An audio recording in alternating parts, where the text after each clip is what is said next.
ছাত্রলীগ, যুবলীগ, আওয়ামী লীগের ভাইদেরকে বলবো, তোমাদের নেতাদের বিদেশের ভিসা আছে, তারা কিন্তু অলরেডি পলায়ন করা শুরু করেছে। তারা দেশ ছেড়ে বেগমপাড়ায় চলে যাবে, কিন্তু তোমাদের কোনো বেগমপাড়া নাই, তোমাদের ব্যাংক ব্যালেন্স নাই, তোমাদের টাকা নাই। এই দেশের মানুষের সাথে তোমরা যদি বসবাস করতে চাও, তাহলে এই দেশের মুক্তিকামী মানুষের সাথে তোমরা মাঠে নেমে আসো।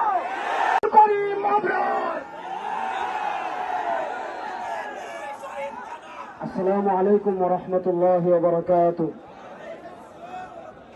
আমাদের ইতিহাস বলে আমরা যখন মাঠে নেমেছি, ইস্ট ইন্ডিয়া কোম্পানি আমাদের সাথে পারে নাই। ইস্ট ইন্ডিয়া কোম্পানির বিরুদ্ধে আমরা লড়াই করেছি 180 বছর। ইস্ট ইন্ডিয়া কোম্পানিকে পিটিয়ে আমরা বিদায় করেছি। পৃথিবীর কোন পরাশক্তি মজলুম জনতার সাথে লড়াই করে পারে নাই, আওয়ামী লীগও পারবে না ইনশাআল্লাহ। আমরা ছাত্রলীগ, যুবলীগ, আওয়ামী লীগের ভাইদেরকে বলবো, তোমাদের নেতাদের বিদেশের ভিসা আছে, তারা কিন্তু অলরেডি পলায়ন করা শুরু করেছে। তারা দেশ ছেড়ে বেগমপাড়ায় চলে যাবে, কিন্তু তোমাদের কোনো বেগমপাড়া নাই, তোমাদের ব্যাংক ব্যালেন্স নাই, তোমাদের টাকা নাই। এই দেশের মানুষের সাথে তোমরা যদি বসবাস করতে চাও, তাহলে এই দেশের মুক্তিকামী মানুষের সাথে তোমরা মাঠে নেমে আসো।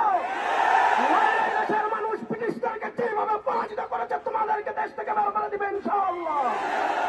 সময় এসেছে, আমি বাংলাদেশের মুক্তিকামী মানুষদেরকে বলতে চাই, এখন আর আমাদের কোনো পরিচয় নাই।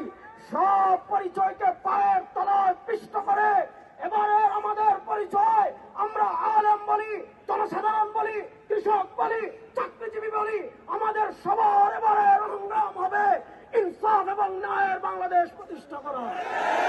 ইনসাফ এবং ন্যায়ের বাংলাদেশ প্রতিষ্ঠা করার জন্য, পীর সাহেব চরমনায় হাতকে শক্তিশালী করার জন্য আমাদের নেতৃবৃন্দের ডাকে যদি রক্ত দেওয়ার প্রয়োজন হয়, আমরা রেডি আছি তো ইনশাআল্লাহ।